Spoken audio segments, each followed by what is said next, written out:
Hey, that was good.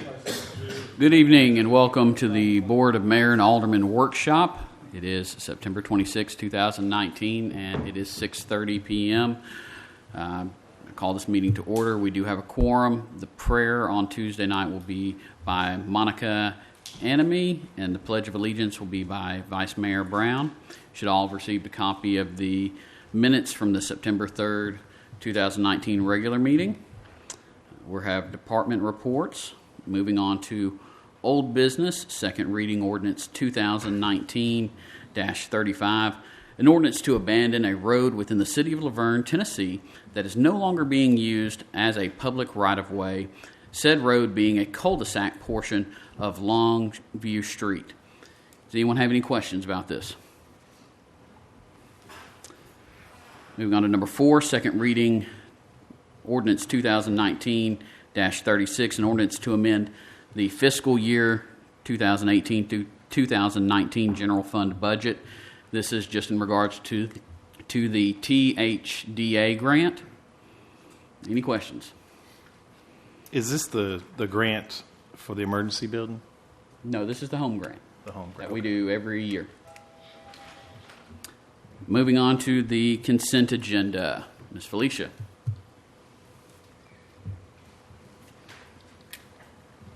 Good evening, Mayor and Alderman. We have a few items. The first item being the police active killer kits. Those came in under budget. Does anybody have any questions on those? And then we have the K9 and the training and the handler and lodging that was in the budget. We're just going to purchase that at this time. Any questions?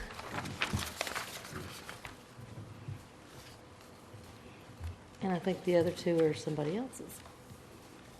So if y'all don't... Thank you, Felicia. Thank you.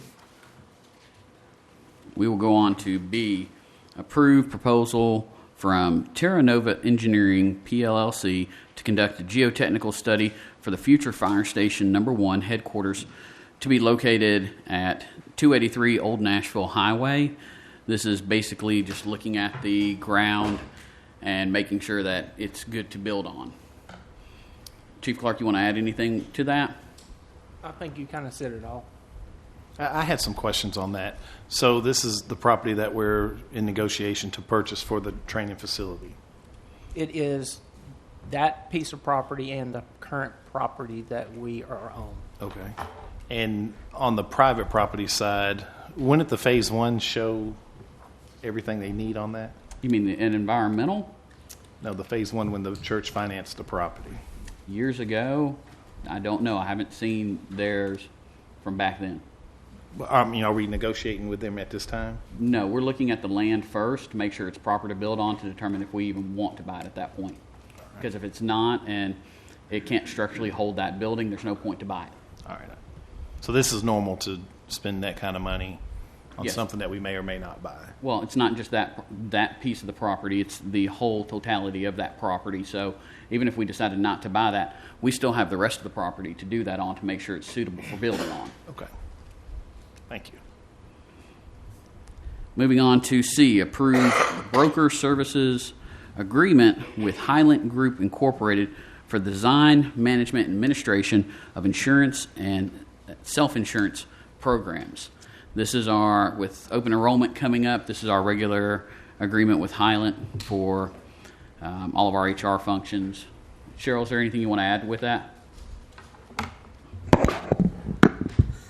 Again, this is just a standard one-year renewal. We have the option to consider 1 year, 2 year, or 3 year, but at this point, we feel like the 1 year will hold and it's sufficient. There's not a lot of difference between the third year and a 2-year agreement. So this is just standard language, and it was reviewed and approved through our council as far as the language. Any questions? And this is something that they're kind of like your liaison you go to? They're our administrator, so they are our liaison for all of our medical, dental, Right. benefit services that are provided to our employees. All right. Thanks.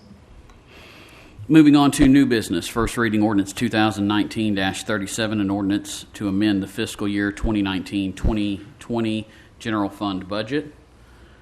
You see in here, this covers everything from a couple different professional services with City Hall, the Batson property, the FEMA building match, police equipment for in regards to Motorola, some fire department professional services and small equipment, as well as some THDA grant money and money for the IDB. Any questions? Yes, can we go down line item, please? I think that's what I just did. I just read each one. But But I need to understand, so the Bassett property is $1 million, yes, that's $353,000. that's the amount that this board voted on Okay. and approved. And the $47,000 for the fire department services is for what? The geotechnical, And the small items, $13,000 is for what? That's the Christie Houston and Enbridge grant. Okay. Chris can talk about what that money's supposed to be spent on. Recently, we've received a couple of grants from Enbridge and also Christie Houston Foundation. One of the Enbridge was on a rope rescue grant that we received hardware for rope rescue.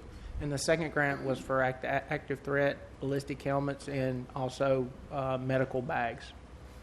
We would requesting to place that money back into our budget. It went to general fund, Right. and we've spent that money and put it back there. So at the end of the year, we would not have to do that. And the $20,000 for the economic development IDB, what's that for? well, they have to be able to meet, they have to have legal representation, advertising, which they are a separate entity. So that wouldn't come through just like a budget, as far as we don't have a set group for them like we do whenever we go through our budget. We don't have a specific line item over the years because this is a brand new organization that was just basically voted on within the last month or two. So who controls that money? The IDB, Will it be in a separate bank account? yeah, it'll be a separate account, yes. So who would control that money in that separate bank account? It would go through the IDB. They would have to vote on how it's spent, such as like advertising for their meetings, because they have to advertise that to the public. Legal representation for an attorney, so they have to pay that attorney. So we're just going to give them $20,000? To start them off, yes. But they don't have a line item what the $20,000's for? They don't have it, no, because there was no line item. They weren't around whenever the budget was created. I know, but that's what I'm saying during this request. Could we get something like all the other departments do when they request funds, they have a line item? Is that, Well, this would isn't, that be abnormal to ask for? the city, this works similar to how we have, they're independent, they're part of the city and independent of it. So the board makes approvals of major, agreements, but we don't sit there and go through and dictate their bylaws, their advertising budget, because the thing is, you can budget for a meeting, but we don't know if they're going to meet once. We don't know if we're going to have 6 or 7 major companies come in wanting to talk to them, or if they just want to meet once to get their bylaws and then wind up not meeting again for several months. That money would just sit there. It's not something where they're going to go out and have dinner or go to, for a big retreat. They're going to first establish their bylaws as a committee, and then they're going to go forward if there's any groups that come before the city looking for assistance to bridge that gap to come here. Would it make sense, though, and these are just questions because I'm not sure, I don't know, wouldn't they be similar treated to like one of our nonprofits? Yes, they would be treated as a nonprofit. So normally you would have in the future them come in through that type of resolution, which I think we would probably at next month's meeting, if it makes it through first reading, we probably would have another resolution similar to how we do with nonprofits. Well, I would like to at least Top of that see ordinance. somebody on that board has to have some sort of budget to what they're predicting.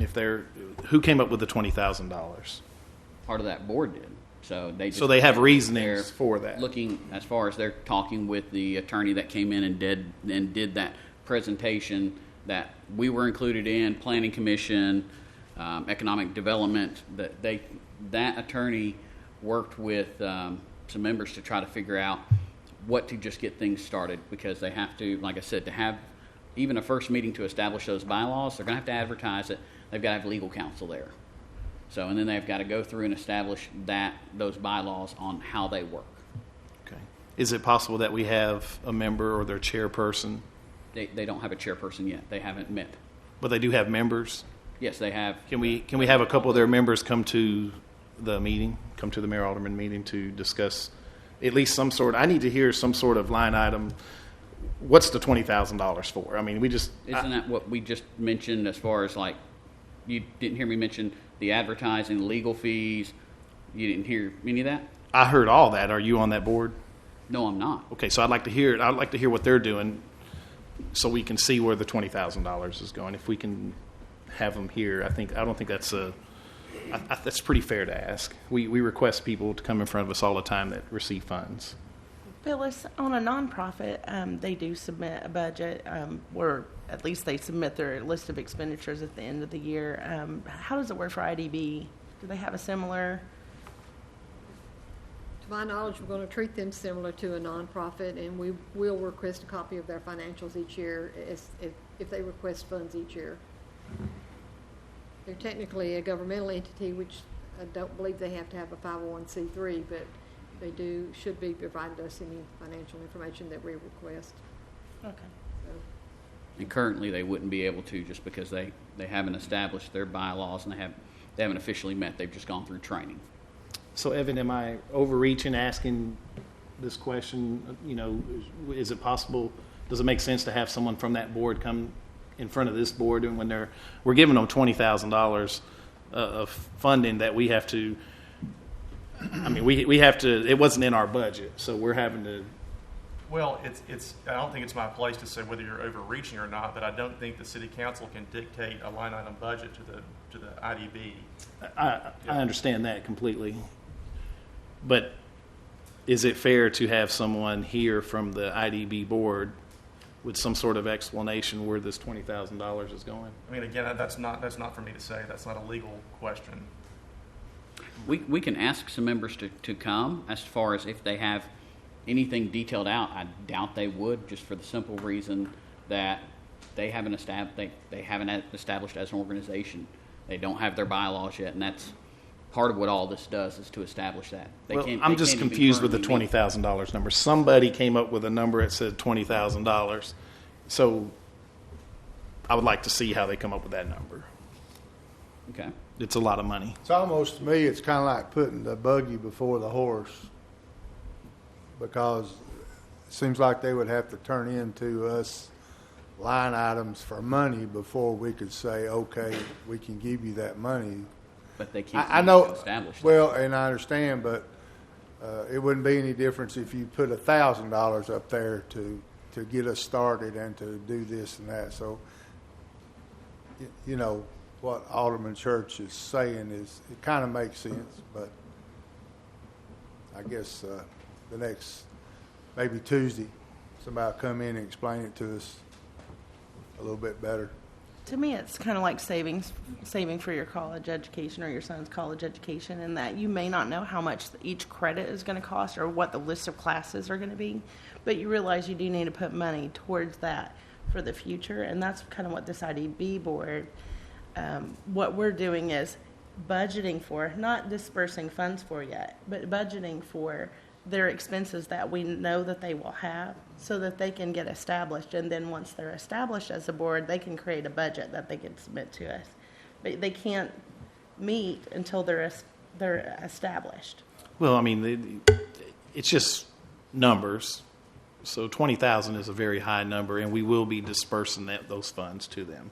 We'll be doing a little more than just budgeting it out. We'll be giving them that money. They'll be putting it in an account.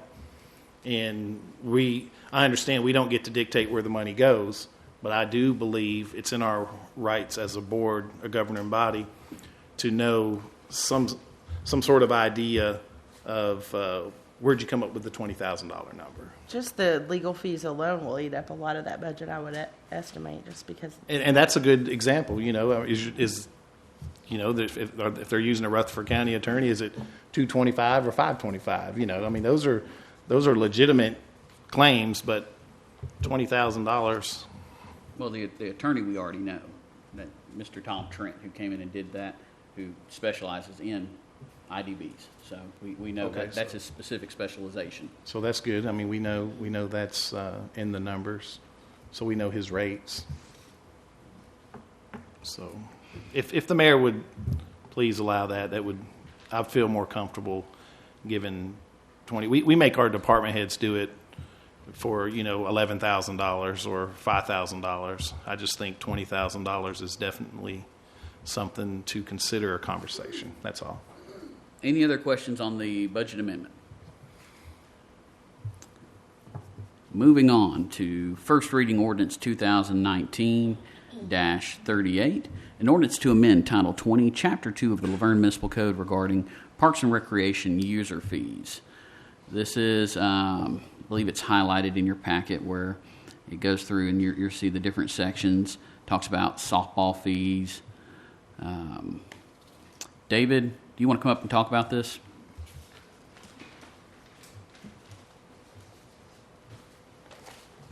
Thank you, Board. This is just an effort to get, make everybody on the same page, kind of get all of our paperwork right when we're dealing with the league or somebody that wants to rent some of the fields.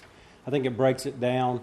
I think there was a little confusion as to what a complex was before because it really never specified. Some may have considered a complex to be all of Veterans Park, all 8 fields. We want to break it down to where a complex is the front 4 fields and the back 4 fields and adjust those rates accordingly to that. That would put us roughly at 4 fields for one day would be $150 a field. That would put us at $600. So that's pretty much standard with the surrounding communities. But this is going to come up probably next month. We'll bring the user agreement for the ball league back before you guys. Some of this will come up also. We're going to want to adjust some of the stuff in their contract to reflect this.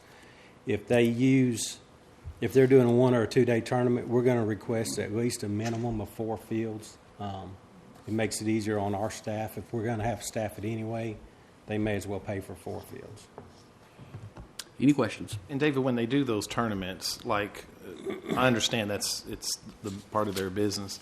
So when the emails were sent out to the coaches on the Laverne kids that are playing the ball, to alter their practices on a Friday for a Saturday tournament, is that something that's going to be addressed too in the future? We can address that. Generally in the past, the independent leagues or the nonprofits, we really don't police those on a day-to-day basis. So generally they have taken care of their practices themselves, communicate that between the parents and the coaches. I know in the past, since I've been here, if it's a tournament weekend, generally on Friday, we do have access to the fields. We're fully staffed on Friday, so it does cut down on our overtime. Like I said, as far as any league that comes in and operates, besides when the city was running it ourselves, we tried not to involve ourselves in the day-to-day business of that. Football's the same, inline hockey, we're not aware when they cancel a practice. In their user agreement or agreement with the city, isn't there something in there that says they are to maintain certain schedules for the league? I'm sure it is. I would have to go back and look through it to see. And some of that we're going to request to adjust some of that also in the future. As far as I think they had 12 tournaments maybe in there. That may be a little bit too much for us to staff because that's 4 weekends a month. That's 3 months of tournaments that we're having to eat overtime up. So there's some things we want to adjust on that. Yeah, it's unfortunate. We heard about the practice being canceled, but unless we have total operation of the league, then we generally don't police what they do on a day-to-day basis.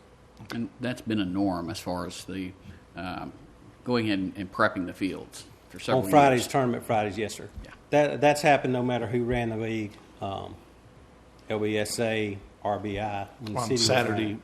Saturday games. It's Saturday, always yes. been like that. I think in this one particular instance that we're all aware of was bad communication. I would like to ask probably Felicia a question. She'd probably know, maybe you, I don't know, but when we do a user agreement and it says in that user agreement that ball games will specifically be played on Saturdays,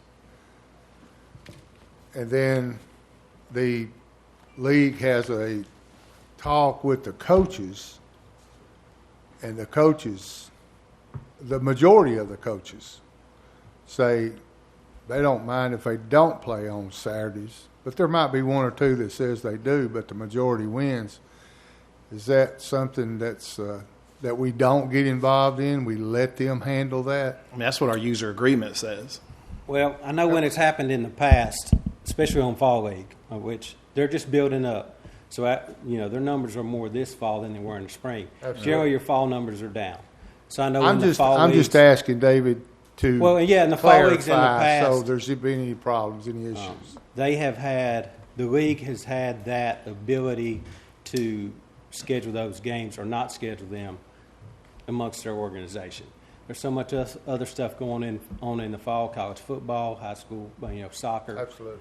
junior pro football. So that may be, if the majority of them say they prefer not to and they can get their games in during the week, I personally don't have an issue with it. Come springtime, I'd like to see ball up there on Saturdays in the spring, but I also realize that's where they make their money too, to support their league. It's through tournaments. Any other questions on the user fees for Parks and Recreation? Thank you, David. Thank you. First reading, ordinance 2019-39, an ordinance to amend the City of Laverne zoning ordinance by changing the official zoning map for tax map 17D, Group E, Parcel 14, consisting of approximately 2.7 acres located at 283 Old Nashville Highway, from a R2 medium-density residential zoning district to a C1 governmental and public services zoning district. This received a favorable recommendation from the Planning Commission on September 24th, 2019. This is just a little bit of housekeeping, so to say, where we are zoning area that is already being used for city needs to governmental from residential. Any questions? Is this the fire Yes. department? Okay. Yeah, that's what I was going to ask, the fire department. Moving on to first reading ordinance 2019-40, an ordinance to amend the City of Laverne zoning ordinance by changing the official zoning map for tax map 17E, Group B, parcels 21 and 22, consisting of approximately 2 acres located at 388 and 392 Old Nashville Highway, from a R1 low-density residential zoning district to a R2 medium-density residential zoning district. This received an unfavorable recommendation from the Planning Commission on September 24th, 2019. Any questions? I'd like to make a comment on this. This is something that came in front of the Planning Commission, like it says.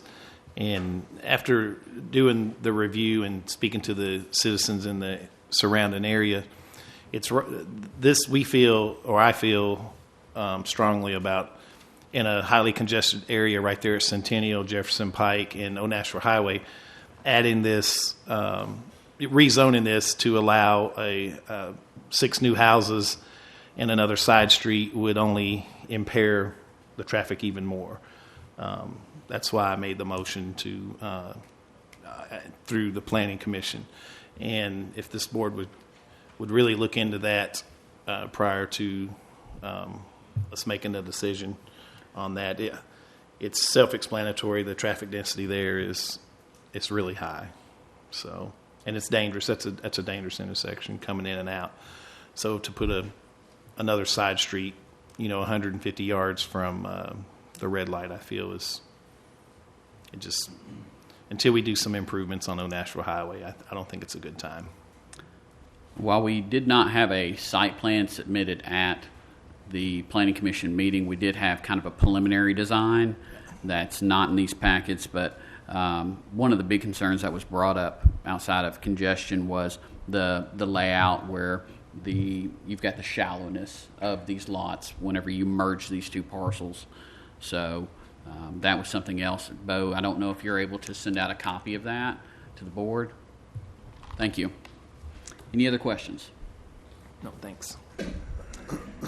Moving on to Resolution 2019-21, a resolution of the City of Laverne Board of Mayor and Aldermen to declare property owned by the city to be surplus to the city's needs and directing disposal of the same.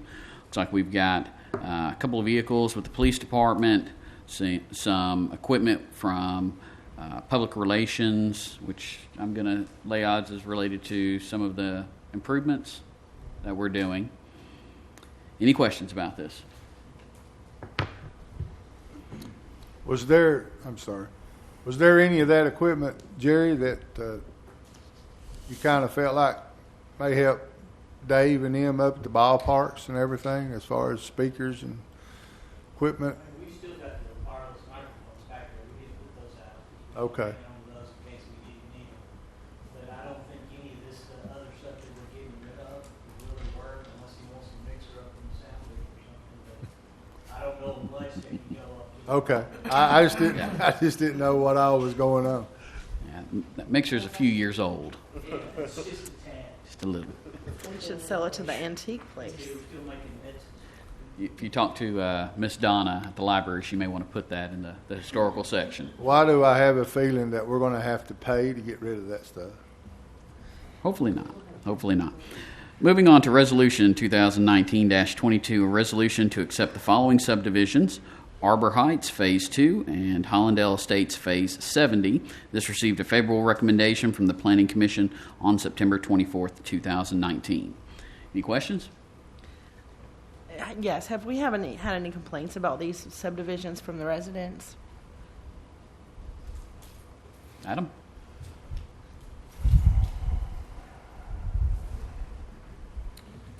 Mr. Mayor, Board, to my knowledge, there have been no complaints to the engineering department. I believe codes hasn't had any complaints either. These are both, Arbor Heights Phase 2 is an older subdivision. It just kind of went by the wayside during the Great Recession, and they kind of just are now finishing it out.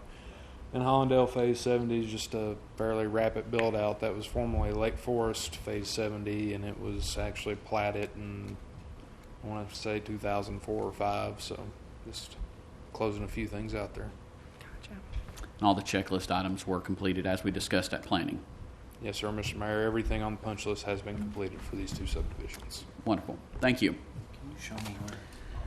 Moving on to Resolution 2019-23, a resolution to adopt the revised emergency operations plan for the Laverne water system. Michael, is this you? 2 years ago. Come on up. Thank you so much, sir. Mayor Alderman, good afternoon. We didn't talk Basically, about it. we're That's what I'm required to saying. submit the ELP plan to TDEC every 3 years for review, in which we did. There were some name changes that needed to take place due to different, changes in staff within the city, as well as Infomart. So basically, we submitted those changes. They approved it, so we're bringing it before you for adoption. Wonderful, wonderful. And everyone should have a copy in your packets that were sent out to you Tuesday to read through. It's a very exciting read. Yes, sir. Very excited. Thank you, Michael. Very well needed this month. It's been very dry. Moving on to motion to appoint or remove board and committee members. We have got the construction. Let me hop over here. We've got a construction board of adjustment and appeals. We've got one term vacant where Ken Perkins had resigned. This is advertised on Channel 3, and so far we don't have any applicants for that. B, Greenway Advisory Committee. We've got one term vacant, and that was by Mr. Mark Dodd, who moved away from our area. He's served on that committee for years faithfully. That also is being advertised. We don't have any applicants currently. Historical Preservation Advisory Committee. We've got one term vacant. Miss Lucille Lund had resigned, and that position had been advertised on Channel 3. We've got the Senior Citizen Advisory Committee. We've got one term vacant. We've got James R. Mosley, who had resigned, and that is being advertised on Channel 3. We don't currently have any applicants for that. Then we've got the Stormwater Appeals and Advisory Board. We've got one term vacant. Again, Mr. Perkins had resigned from that board as well. That is being advertised. And then as an FYI, Planning Commission, we have one term that will be expiring at the end of the month of October. And that's Mr. Lance Lee. We will reach out to him to confirm that he wants to stay on the board and go from there.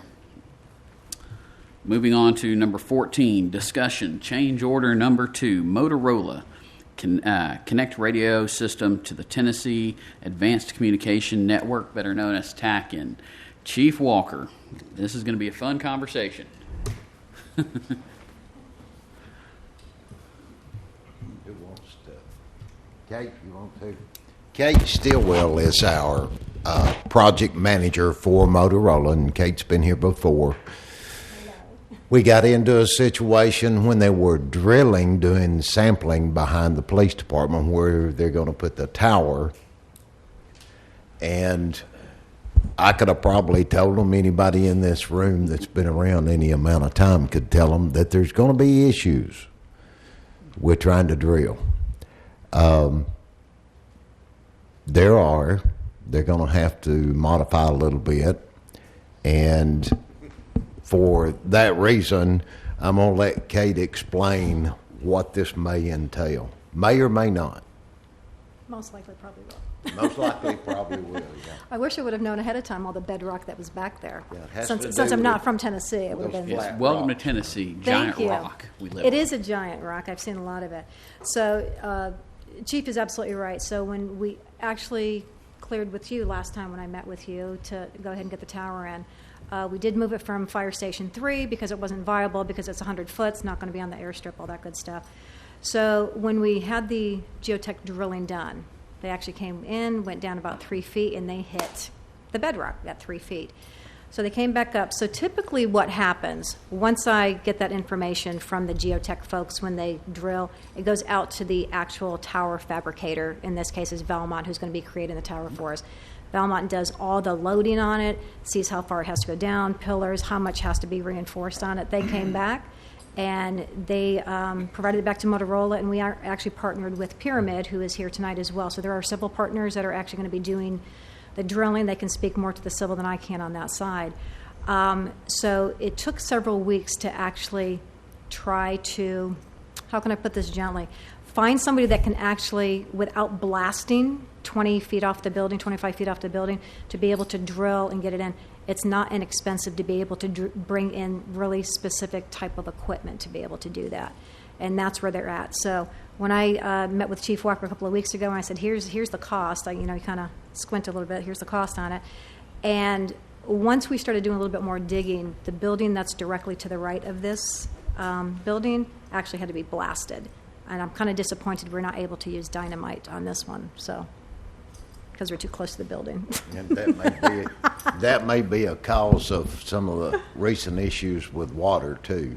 Yeah. You know, it absolutely rattled both of these buildings It because did. it's right here, and you all know how it is under the dirt around here. We've got some very shabby limestone shale type rock, and that's part of our problem. That's the reason they're going to have to drill and go a little deeper than they thought they were going to have. They're gonna And go- what is the dollar amount? It's $104,000.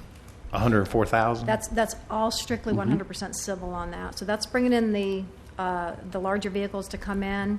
There's going to be a lot of jackhammering. I don't know the specifics on the civil that's going to be done. They're going to go down about 8.5 foot though, and you're going to have about a 10 by 10 area behind the police department that's actually going to cover this. It's going to be reinforced with the pillars and the concrete coming in. It's going to take up to about a week to get it done. So I know we've got about 3 walls between the outside and going into dispatch. So one of the big things that Motorola's position as well, we want to make sure that everybody understands the risk of doing this to the location that we're doing it at. So we really don't have an alternative to put the tower anywhere other than where it's going, we certainly did look. So we looked on the roof, we looked for guy towers, try to stretch things out. Some things are just, they don't look pretty from the outside if you're actually driving up. We couldn't get anything over near the other building, I think where it handles your canine units and stuff over there. So, and then you've got the physical fitness course right out back and stuff too, and then you're bumped up against the ball field. So there was very little. And the flip side of that, if we were to go between the ball field fence and where the pavement kind of hits, you have to come under with power. So I don't have any costs on that right now. So this was, trust me, we really kind of stepped back from this initially going, we just want to make sure that you guys understand what the risk is. We've not lost a building yet if we're coming in this close.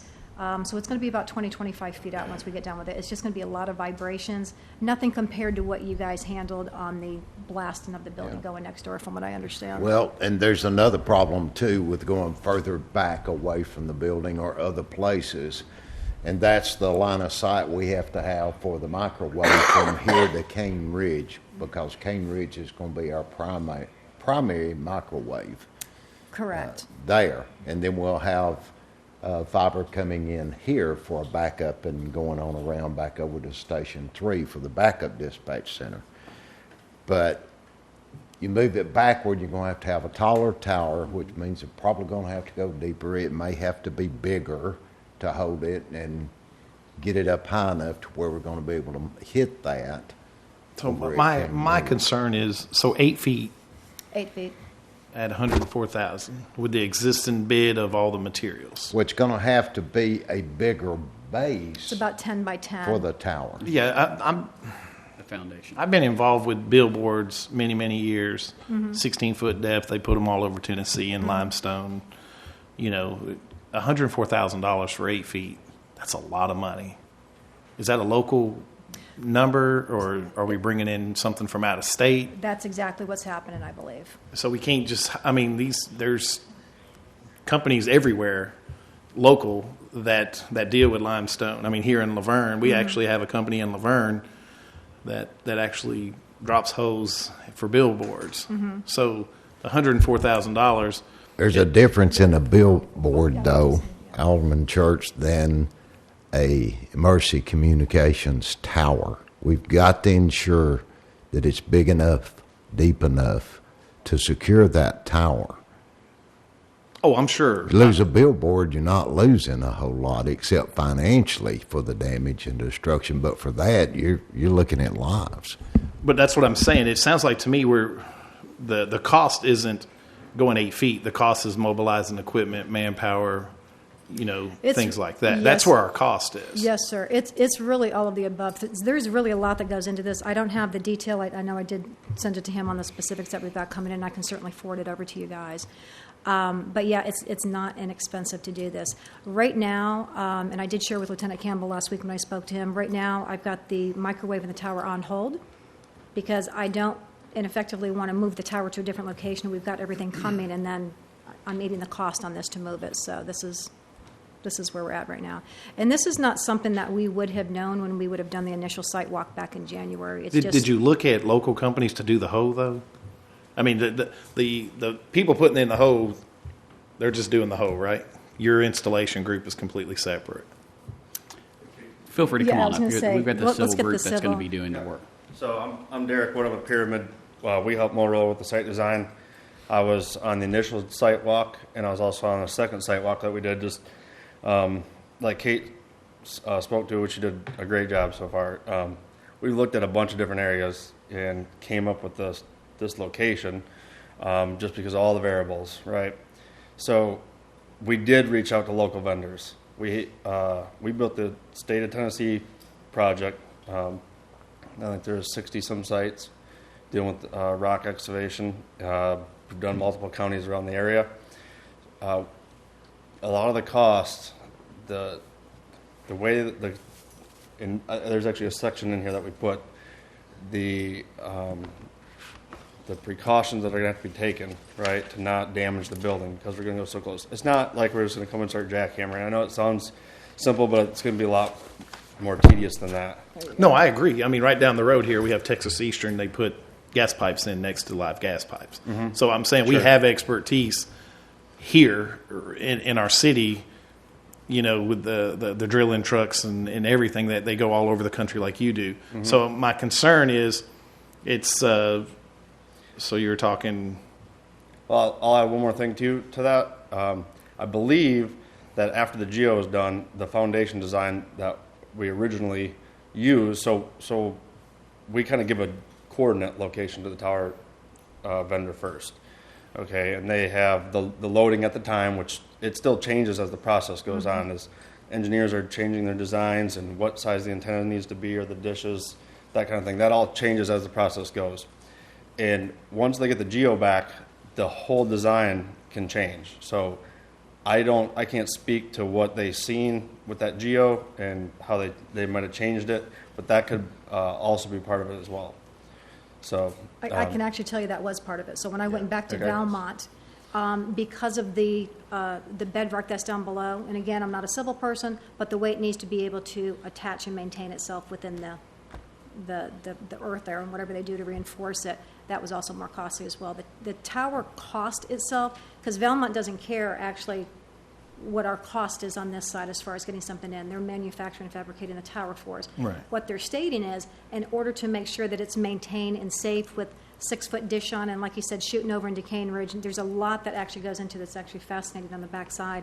That definitely would have played a role in that as well. So, and I think I said earlier, it took almost a month to get actual quotes back in from Pyramid, and it's because they were trying to find the right people. Like you said, he did source it locally, and then they kind of went out. But And you do have those quotes? that all because So, from yes. Motorola. It's not for me.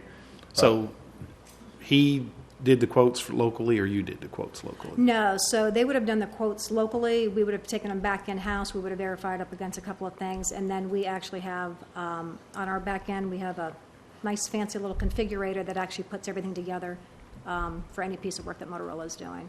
Okay. Yeah, and also you got to factor in, the man time as well on that to be able to get this in. So that's Yeah, that's where I'm looking at this cost. If you're looking at, $20,000 a foot to drill a hole on a, But it's not just drilling. Oh, I understand. I know We it's don't have it's to the build cavity a and base everything. Yeah, it's underground. the cavity and everything, and I understand that. That's how they do the tornado towers, and It's got to be reinforced. You have rebar that goes in. I'm guessing they're probably going to drill into this one here and set taps and things like that. So that's I'm guessing that's a lot of the cost is in the foundation as well. actually, I'll tell you. Let me see here real quick.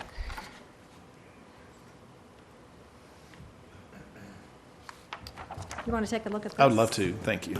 So, Chief, you said they already did a little bit of blasting, and you feel like that might have been what caused the water No, thing? they didn't do blasting. Or drilling or- Blasting right over Okay. here that's Oh, we haven't. rumbled They're right over there. all over the Okay, place. so my next question is, being that close to the police station and all that stuff, I guess there's no way of knowing, but problematic, what kind of? Right. I think that's one of the reasons why we're here today is to explain. When we go to do this. So that- if in fact that does happen, something not being well, negative, but if something happens, when we reach out, is that your all's tab? when we reach out for the the quotes, it was asked to take into all the considerations that this is all being done 8 feet from a building, and the building's been here a long time.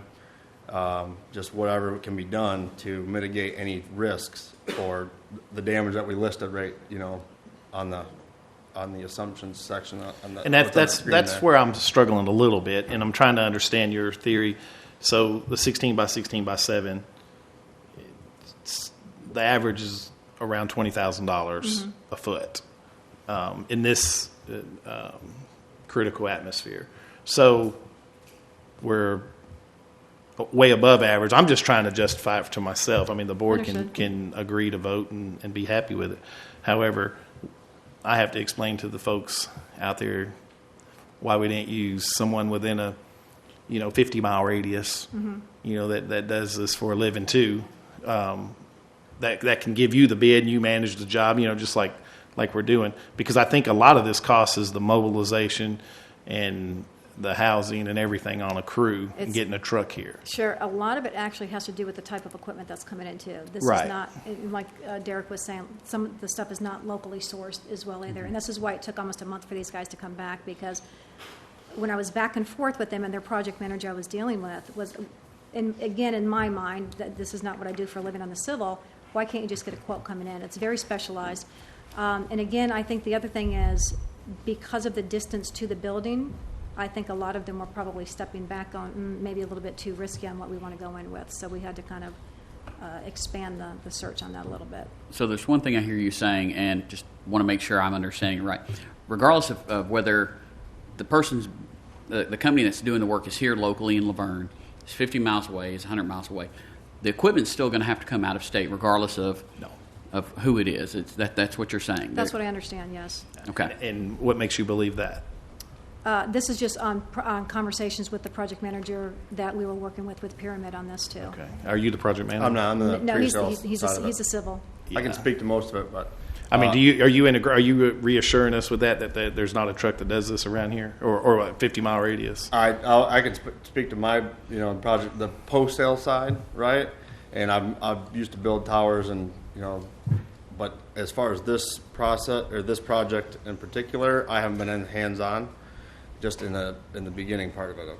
So, but I have with Right. the Pyramid PM, and unfortunately he was not able to make it here today. So but I've got dialogue back and forth for him from the past 5 weeks trying to get this in. And for the board, some of the information that she was just sharing is in the packet that was sent to everybody with the site scope summary, the service descriptions, as well as the total cost for labor and equipment. All of that's in the packet as well. Mm-hmm. Yeah, So I understand it. I do have a question. Evan, have you had a chance to review the risks that she has assessed? Because they're significant. Mm-hmm. And I'm curious about who would be responsible for the liability on the building and any damage and any potential harm to our employees. I have not had a chance to review that yet, but I'll be glad to before Tuesday. I think it's important before we make a decision to know Absolutely. there are risks, and if we we need to make an educated decision about who would be liable in case there is some damage. We have, city, then then we have the contractors, then we also have, a litany of other things to consider. So I think that we need to at least evaluate from a legal standpoint who would be liable, because cracking the foundation, fissures, which could allow for water and moisture intrusion, cracks in the brick wall. These are foundational structural problems, potential problems for the building. So Right. So I've actually had those internal discussions with Motorola from the legal side, and also from the civil side, and also with the project manager on the Pyramid side. One of the main concerns was the risk portion of it, which is why everybody was kind of stepping back on, oh, I'm not really sure if I want to do that. It's important for us to be transparent and note these are potential risks. At the end of the day, it is up to the city of Laverne whether you guys want to go forward with the location.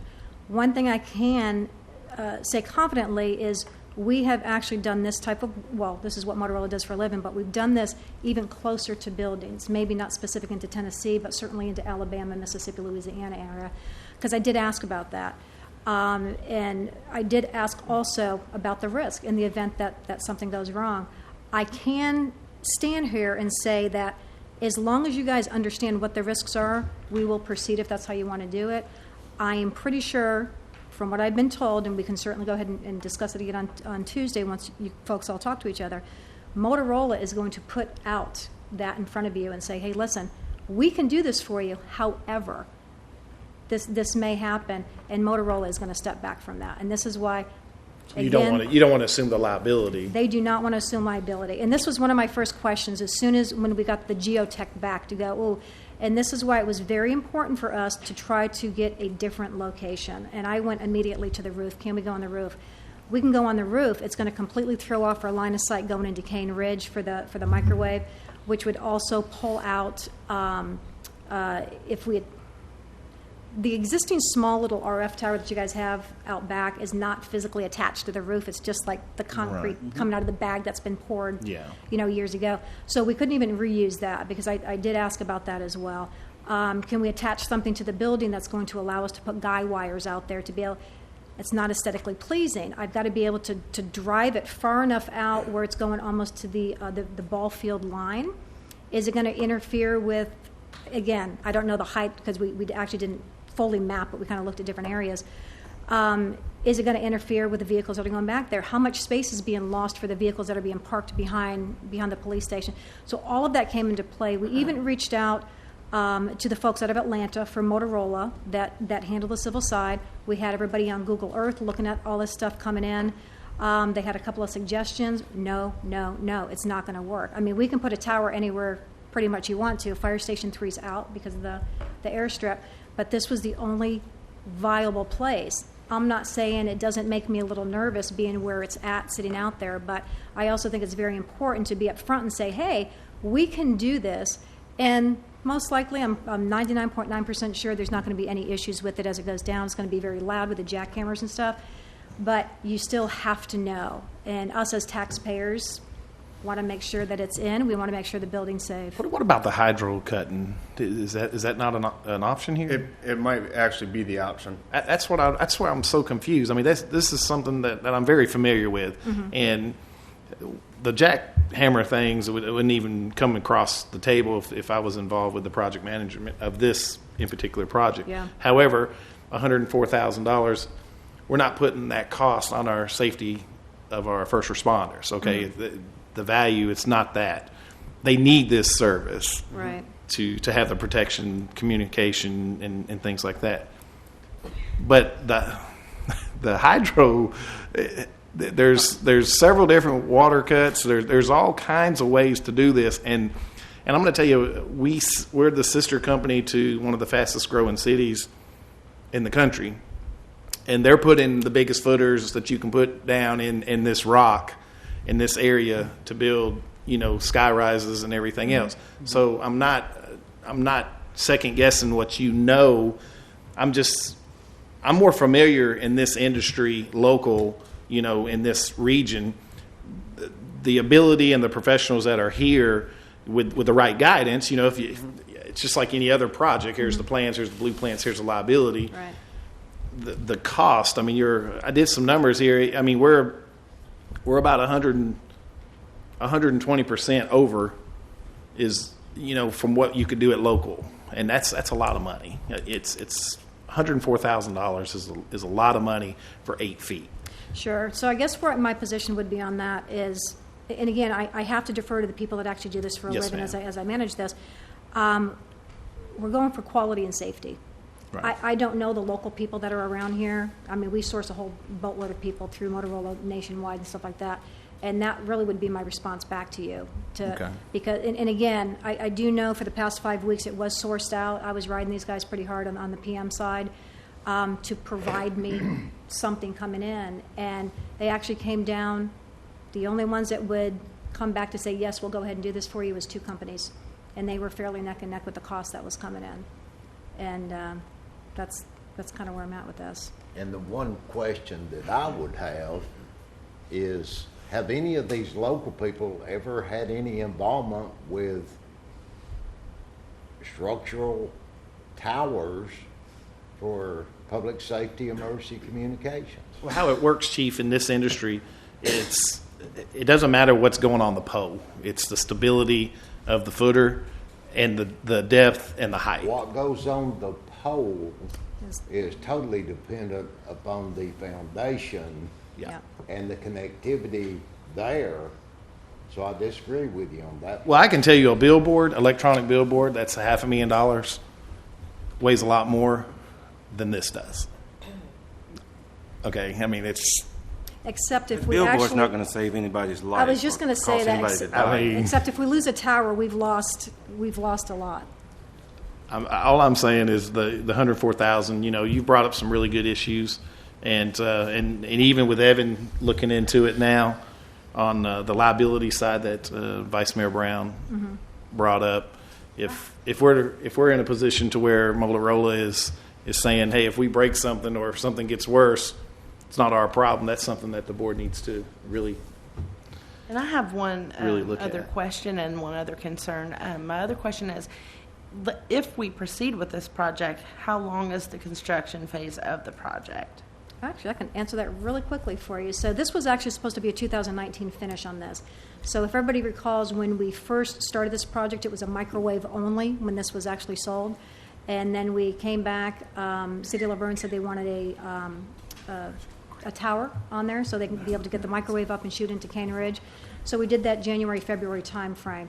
So this, you guys come back and say, yes, we'll go ahead and proceed as is. Everything is already teed up for the microwave and for the tower at the fabricator. So with this being a 100-foot tower, it's going to take about between 9 and 12 weeks to come in. So it'll be coming in towards the end of the year. Microwave usually takes, because we're coming into fourth quarter, there's a lead time that's coming in on this. Microwave, I can have them land that also in December. So everything's already been fact-checked, so to speak, from the surveys with the microwave to make sure they shoot correctly. I've also, on behalf of the city, I also went ahead and did a structural analysis on Cane Ridge. What I didn't want to run into is all of a sudden we go to put a 6-foot dish up on Cane Ridge and it does not support us. So that is cleared. That came in clean here about 3 weeks ago. So how long would the entire, I understand that everything's queued up to be arrive in December, but is that the time frame, just a 3-month construction phase? So for everything to come in, it's going to be about 3 months, or maybe hopefully a little bit less than 3 months. The construction time frame itself, it's going to take you about what? For just the tower, for this tower here? To stack it, yep. And the infrastructure inside? It's usually about a week or so. Yeah, the foundation will probably be a week in itself. The tower will be maybe a week after that to get everything stacked and hung, and I think you got some entry ports coming in here and that kind of stuff. So a couple weeks. We do. And the other thing that I did talk to the PM about last week as well is if the tower is ordered, instead of waiting for everything to come in and then do all the drilling and the digging, that can actually be a split. So we can actually get that ready, prepped, get the ballards up and everything else so nobody drives directly into the back of the police station. So that can be ready and prepped for that tower to be received. The tower is actually going to be laid down in the backyard behind the police station. It's not very much steel, actually, on a 100-foot. It sounds like it, but it's not. The Aviat microwave is actually going to come into NASCOM, which is one of our Motorola preferred shops. So it's going to land at their warehouse, and then it's actually going to be hung up once we get it in there. So for the microwave to go up, it's about a week for the microwave as well. We're looking at the end of December, early January, it sounds like, for this project, which is, if we're going to get any ice or snow this season, that would be the time when we're going to get it, normally in January or February if we ever get it.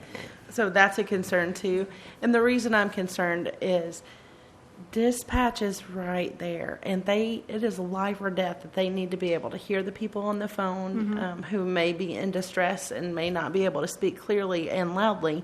And construction is loud historically. So how are we going to allow the dispatchers to have some sort of sound barrier so that they can still receive calls? And they've got headsets, and it'll be coming straight into the headsets, and they're in the middle of the building surrounded by multiple walls. Yeah, there's 3 cinder block buildings, and I did check that when I was in here last week as well. So there's some sort of barrier between that. Yes.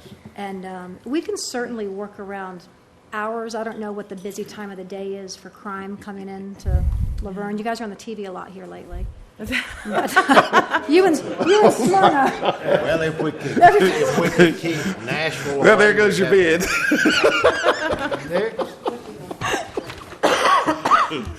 Hey, Bruce, is this something that we could require a bond? I honestly don't know. I mean, with all the extra, the critical part.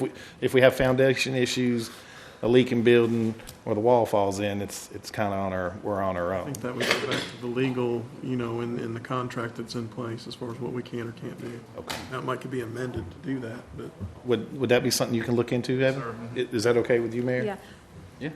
I think it's definitely important to be vetted so everybody knows what they're actually buying into. And one of the comments I had made probably about a month ago when this came back with the geotech, or 6 weeks ago, was this building is also built on bedrock. I'm not sure how much it shifts. I'm thinking probably very little, since we have to get out there and get that done. So that's also a consideration as well. Depends So if New Madrid or whatever else decides to shake, rattle, and roll, because it's all the way across the state. yeah. Can you yeah. provide a list of some of your customers that have had towers built as close or closer so that we can contact them with questions? I can. There's a it's- whole group in Tennessee. Yeah. Oak Ridge is the most recent one I'm aware of. Williamson County is in the middle right now. So Oak Ridge was my project as well, and that was a 200-foot tower they just completed in April of this year. And almost the same type of thing. And again, being new to Tennessee, didn't realize there's so much rock underneath. It's a beautiful state. But it ran us almost an additional $75,000 to be able to blast and get that stuff out of the way for Oak Ridge as well. So this is not specific to Laverne. So But it wasn't right there on top of it. it was actually on the top of a mountain, but it was not close to the building. But they were a microwave relay as well. I think you can see that we're all wanting Chief to have that tower. I think it's a need. It's not me. Well, it's all of us. It's all of All us. of us live. But I know It's a- you're more in love and passion. You want that tower for the needs of the people. But I think we're all concerned too about. It's just the increases. It's gone up and up and up, and now, I mean, he's worked on this for several years. That's right. You're $500,000 into something, and We still don't want our building to fall in. I mean, you see me question $20,000 earlier tonight. I'm sure you knew this was coming. So Well, but that's also what your job is, as Right, well, that's- right? To be we're able to come responsible back, for it. because certainly if I was on that side, I would be asking the same questions. I tried to come as prepared as I could here tonight. And I don't think we're at $500,000 yet. I mean, I don't think we're even close to that. No, And there was we were money up that wasn't to even used. 1.14 What- and then bumped. We've, yeah, on the whole project so far, we're probably about 800,000 out of the 1.1, because the 233 that was in that budget. we're over $500,000 there, Mayor. Yeah. I know there was some money that wasn't And used. y'all had that information I in know. front. The 1.14, I think, was the initial, and we had to come back and add some more things in because And this will need to be added to the budget amendment once. This it's 105.4 is not in that budget amendment. Right. This would have to be added if we do it. yes. Well, thank you so much for answering all my questions, You're both very- of you guys. you're I very mean, welcome. you're professionals, and we're just trying to, Chief. You know, I was coming to you next. Okay, we're just really trying to make sure that the value and the concept, and if the money can be spent locally, you know, because if you look around, Nashville's booming, and they're building. I know they're not building these towers, but Franklin's building them and everywhere else. I'm really concerned about trucking folks in, you know, doing work here for this amount of money when we can get it done locally, or a 50-mile radius for $60,000. Right. You know, so that's all. I think for me, I'm just more concerned that the people that come here to build it, whether it's local or distant, are the most qualified people to do the job in a way that works for Motorola, works for you, in a way that it's longevity. It's a longevity thing. We don't want to spend this much money on a project that's not going to be structurally sound or have other issues. Exactly, and that was really, I think for Pyramid, when I provided them this task to go out 5 weeks ago to get me somebody, and that was one of their biggest things was somebody who's qualified, who's bonded, who's licensed to be able to absorb this stuff coming in. And also, because Pyramid is a partner of Motorola, it's not that person that's doing the digging that you guys are going to get upset with. It's actually going to be Motorola. We own it. We're the face of it. I don't care who we use as subcontractors coming in, but we do want to make sure that it's a quality sub that's coming in to be able to do the work. And this is also, I believe, the subcontractor that's being used on this has a long partnership with Pyramid as well. So they've used them consistently in the past. So this is not a fly-by-night. Well, and you got Motorola also has a qualification process that, like their tower companies and their foundation, you know, anybody that we use has to be qualified by them and in basically a registry for the nationwide Process. So it's not like we can go and get a contractor that we might know that's in the area to come do this. There are some that are local when we go places, but most of the people that worked on the whole state of Tennessee project, the same bunch that's in the other counties that are going on right now be the same people that do this one. They just keep on going all the way, keep going round and round. The same people that stack the towers, they hang the lines and antennas. A lot of them still come back and service later. They get agreements to help with the between TDOT or whoever it might be that owns the towers. They come back and help service them, because they're the ones that did all the installations. So, but again, all those companies go through a process of certification for Motorola before we can even contact them to come work for us. That's such a great point, and that's very true. It's a very long process. It What do takes they call up to it? 6 months. It's browse. Yep, browse and picks for Yep. for the It's tower. the same climbers. thing with the CSX and the Sprint towers. Exactly. So, Exactly. and that's where we're after. We want that, That's but where it's they're also at. local. It's just costly. You know what? And Quality standards. Yeah, and listen, if you know anybody seriously that is a local contractor that is interested in doing something like that, feel free to reach out or let the chief know and reach out and let me know. I would love to have local people. Right now in Middle Tennessee, I've got 10 projects straight across Middle Tennessee. There's only 2 PMs that are working it, and we've got a third one dedicated strictly to Memphis. We are very, very busy. So that would also help us to be able to get somebody who's local. I live over here in Wilson County. I And can't he's- get someone to build a shed. Yeah, there you go. We're too busy. Right, we're really busy around here. No, Yeah. I'm serious. I will tell you, the people that that's what I used to. I travel all over the country to go do these things. Usually, anybody that comes into town, everybody stays in the hotel here. They go and eat and drink. Everybody gets a per diem. They all go and spend it all out in the economy too. So it is nice to have people that are local and from here and that source of income, but also you're still getting the revenue to some of the small businesses and things like that. So I've always kind of looked at it that way as well. When we're building these projects. So. Okay. I think we've got Did a you little bit of wanna address homework. that at all? Evan's going to check into as far as the liability that Vice Mayor Brown brought That was up. an And option then, for your backup. Alderman Church, if you've got any of your contacts, please forward that on to Chief Walker. Is that okay to do? We can do that. Okay. Okay. move on. Any other questions on this? Adam, as an engineer, you think our old building will be able to stand up to shake, rattle, and roll? He's been hiding in some subject. Huh? They're like, oh gosh, I'm glad I'm not up there. But Well, certainly he if is you- the city engineer. I figured he might know more about the structural of this building than anybody. Having not reviewed plans, I wouldn't be at liberty That's to, his perfect answer. at liberty to give you an answer beyond the fact that a registered civil engineer in the state of Tennessee would actually need to determine the ultimate bearing capacity of the rock that they're going to be placing everything on, and determine the means by which to control the vibration and how it would be, transmitted through the building.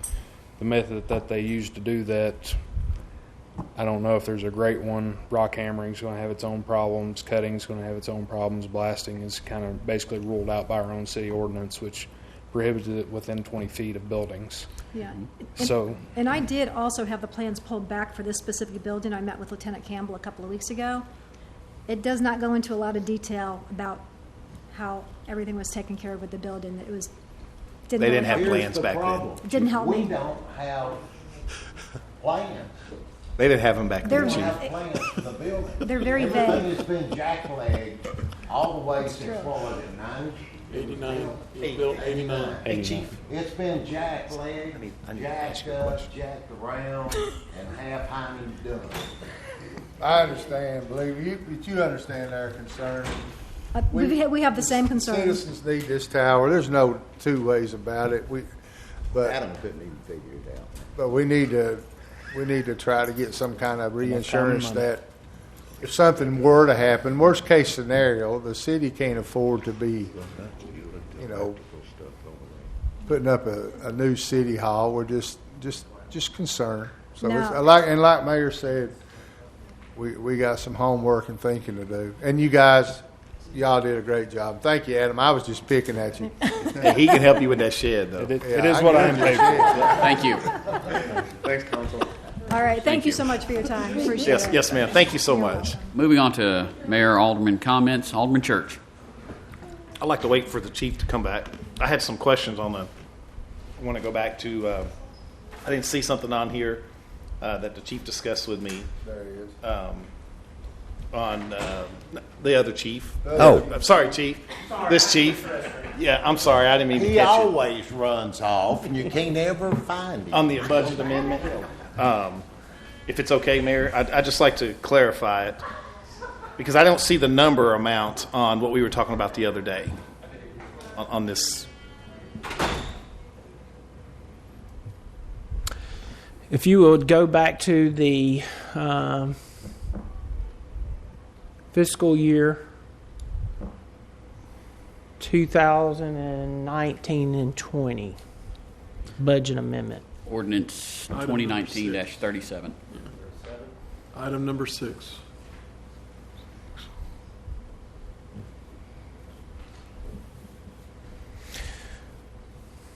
So you see the professional service, 47,000. Yes. That is it. Okay. Now that's two things in one. And what two things is that? That was the Johnson and Bailey. Johnson and Bailey. and the geotech also in there as well. It's 9,800. See, I'm confused why it's combined with something that was done. Well, because they're both professional services. That's why. But one is from, goes back to the 2017, 2018 budget. The work. HVA. The yes, yeah. Well, the work that was done for the drawings or whatever it was. So, to catch everybody up, we were approved by the board in March of 2018 for an architect firm to assist us in creating or facilitating a fire station. That was a year and a half ago or so. After many proposals and drawings and scribbling and erasing and adding, we've up to this point almost 2 years into this architect plan. There has been, I'm trying to think what was all involved in there. There was a couple of things that we had to look into as far as the property and all those other kind of things. We received an invoice about a month ago from this architect firm and said, it's been almost 2 years. This is what we've done up so far, and they produced an invoice. So with that being said, I think it was around $36,000 somewhere in there. And then on top of that, we're requesting $9,800, I believe it was, for the geological study to move forward. So that's my concern, Bruce, is something 2 years old. And when I requested back in August, I was just a citizen, and I did a request for information on any drawings or projects that are. What year did you ask? It was 2018, Oh, August okay. I thought you said 2018. 20.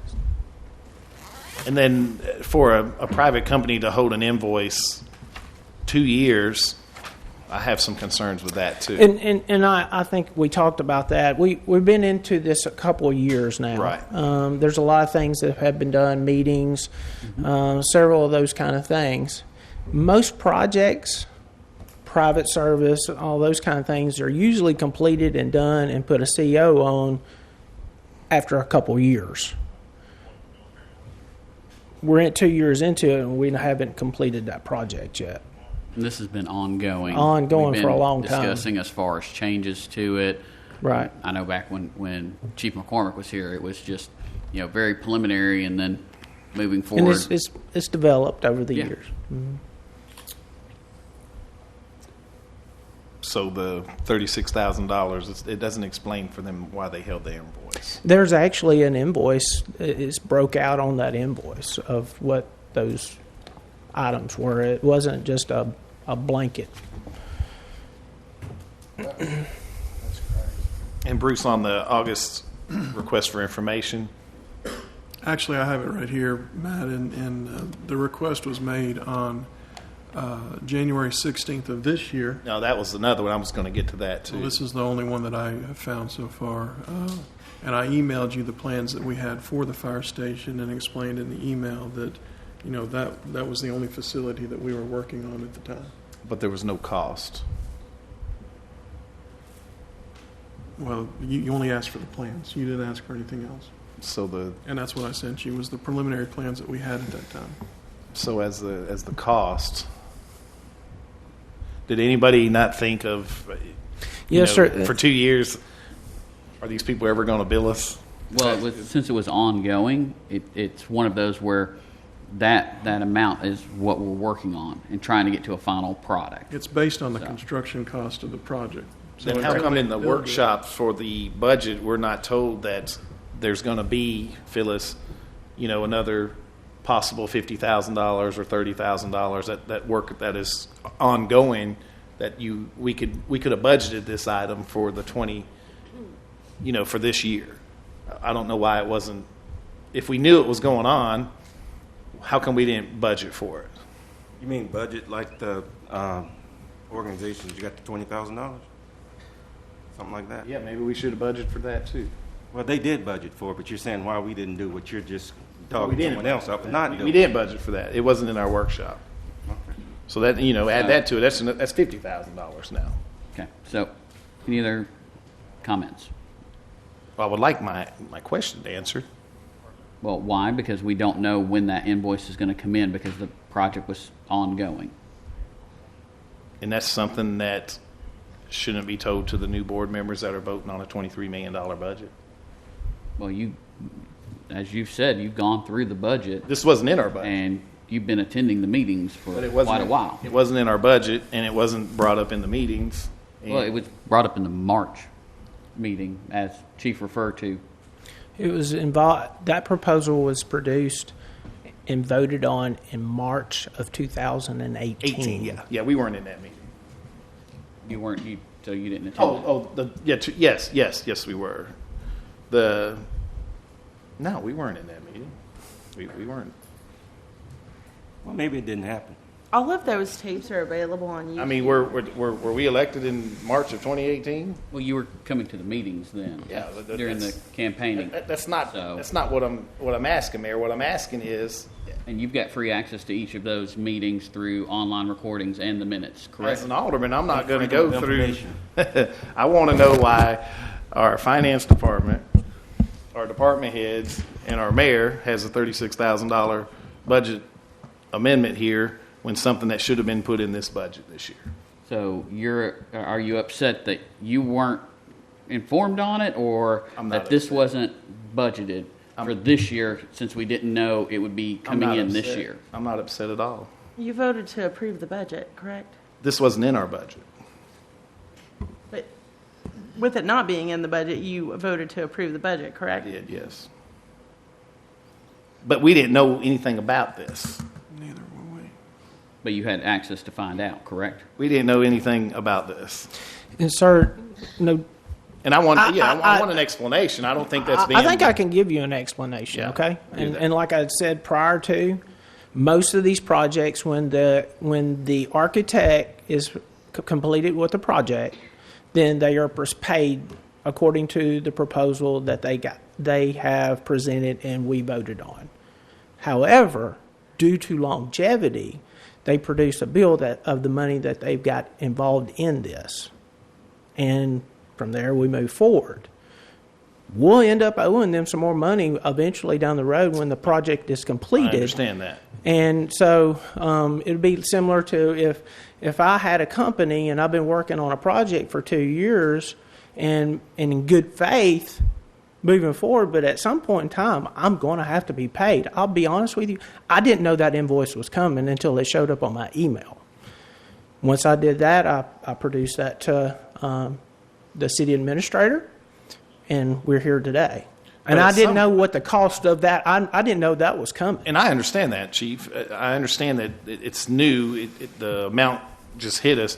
But what I'm confused, everyone knew that this work was being done. 2 years go by, and no one seems to ask, when do we pay for this? And most of those times in that proposal, at the end of it, it says that, you're going to receive so much percentage of the cost of that building that once we're complete. Do we have a contract with that firm? Yes, sir. Okay. Is it possible to have a representative from that firm at our meeting? Because I'd like to ask them some questions on why they held an invoice for 2 years. I would really like for them to explain that to us. I can call them. And in the contract with us, Bruce, is there terms and conditions for payment? Yeah, I'm sure there are. I haven't read it in a long time, but I mean, I know that it's based on a percentage, and there's a formula that they have to go by, and it's based on the construction cost of the project. Well, we don't know what the total cost is going to be for the architect engineering because we don't know what the total project is going to cost. So, as far as when they bill us, we weren't expecting this, so we can't budget for it because we didn't know it was coming. But this work was done a year and a half ago. So there's a reason for this contractor to hold the invoice for a year and a half. $36,000 is a lot of money. This work is ongoing. We had Yeah, I mean, we're still What doing they it. billed for us isn't ongoing. What they billed for us is work that they provided. it's ongoing. They had meetings just a few weeks ago. So I mean, whenever they have a meeting, he's still doing work. So he's providing you an invoice for work he just did. Okay. Just a few weeks ago, not 6 years ago. Basically, he's created an invoice for work that he's been doing over the course of the last 2 years that he has not billed us for and is nice enough to not bill us interest for, which is kind of a gift if you look at it like that, because one way or another, he's done this work. Whether or not we expected the bill to come this month or even when we were doing the budget, the fact is we knew that he was doing the work, and so it's not unreasonable, in my opinion, for him to be reimbursed for some of his expenses and his labor and his No, expertise. it's not. It's not. I'm not saying anything that they shouldn't be paid for the services that they provided. But there should have been some sort of heads up from our staff that said this work's being done while we're doing our budget meetings and everything else. There's going to be a $36,000 or there's going to be a bill that comes this year. We don't know the amount. We didn't know the bill would be coming this year, though. We just thought these people were going to continue to work for free for another year or two, I suppose. No one mentioned them working for free, Alderman Church. No one mentioned that them working, we have. period. Well, yes, it was even. We have a even contract our with them. planning. Yeah, we have a contract with You them. had, believe you he- had plans that were provided to you, so you think he did those for free? Well, obviously they did up until today. I'm just Well, saying, you know- you got the plans. You're saying you didn't know about it. Can you have them Where do you think here the plans come from? at our mayor alderman I meeting? think that's Chief? a misrepresentation to say that they were doing them free up until then. It's an ongoing project, and so they invoice at different times. Nobody here knew that this day, this month, when we would get the first invoice. Just like whenever we have any kind of outside services that we work with, we don't know that for ongoing projects, that specific day or month, we're getting an invoice. But we have a contract with them, so there's some sort of payment terms in their contract. I would Payment think. terms come after the bill is produced. Right. That building When- has not been Billing, produced. period. How they're going to When bill the billing it. is completed, How they're then gonna the bill it. terms go into action. The terms don't start without a bill. I built a couple other facilities within, it says .gov on the end of it. And a lot of times these things occur because it takes so long to build a facility under the government with all the hoops and here and there and things turn and we continue on with our daily lives or our normal business. It's very difficult. And we're going to, as we grow in this city, we're going to have these incidents that will come up as we build stations or build buildings or whatever it may be. It will come up on buying police cars and fire trucks. I think we came up to you a couple of times with some work order changes on fire trucks. And that you're in a hard place to be on as aldermen and mayors. I've never seen a government that this didn't happen to. These are business things that we have to take care of. And I understand that, and I'm Yes, learning. sir. But my biggest concern is in our next meeting, which will be next week, we have $1.8 million in budget amendments, right? 1.727. Okay, well, I added it up quick. So 1.727 in budget amendments. That's a lot of money. Yes, sir, it is. So every dollar's going to count from And- 8,000 and that's not all the fire department. That's purchasing property, that's towers, that's a lot of money. And I don't think there's anything wrong for an alderman or a citizen or a staff member to say, hey, why are we waiting, 2 years to build $36,000 when we have departments that I'll be honest with you, sir. struggle daily. It's a struggle to get invoices from businesses that we purchase from.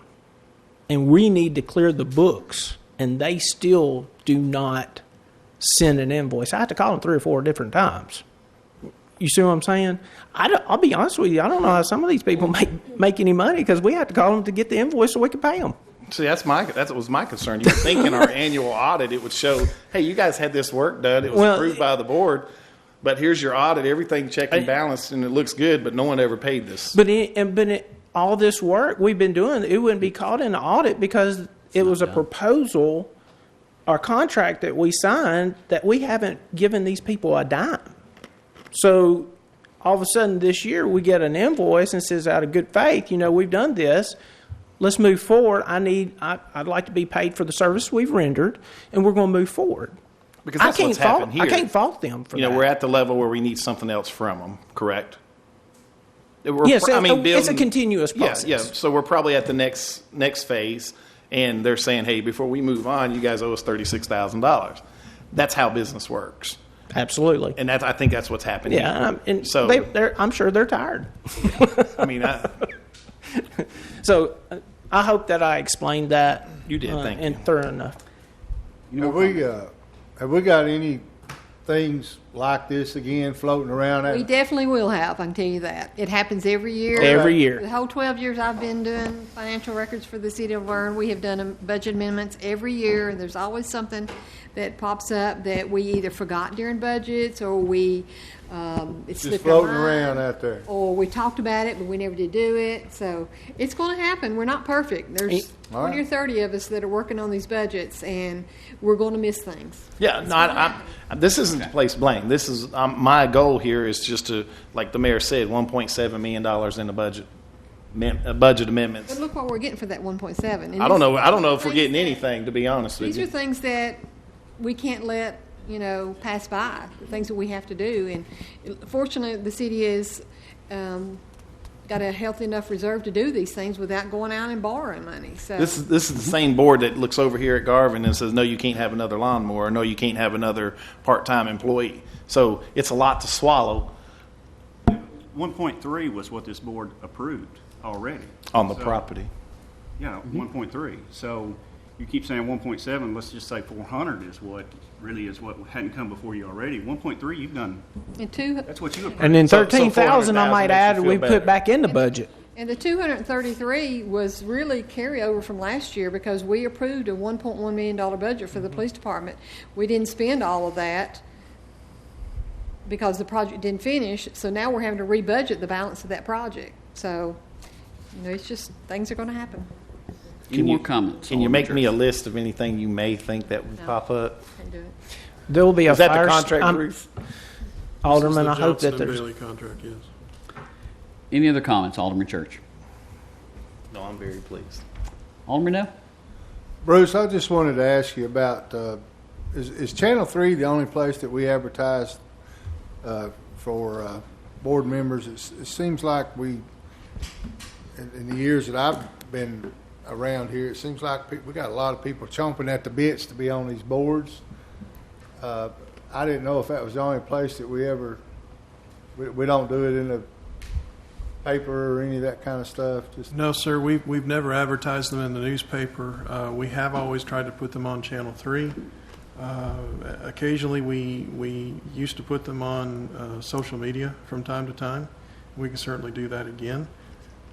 We have put them from time to time on our website, but those are the typical ways that we advertise those. And to be honest with you, the lack of applicants is not anything new.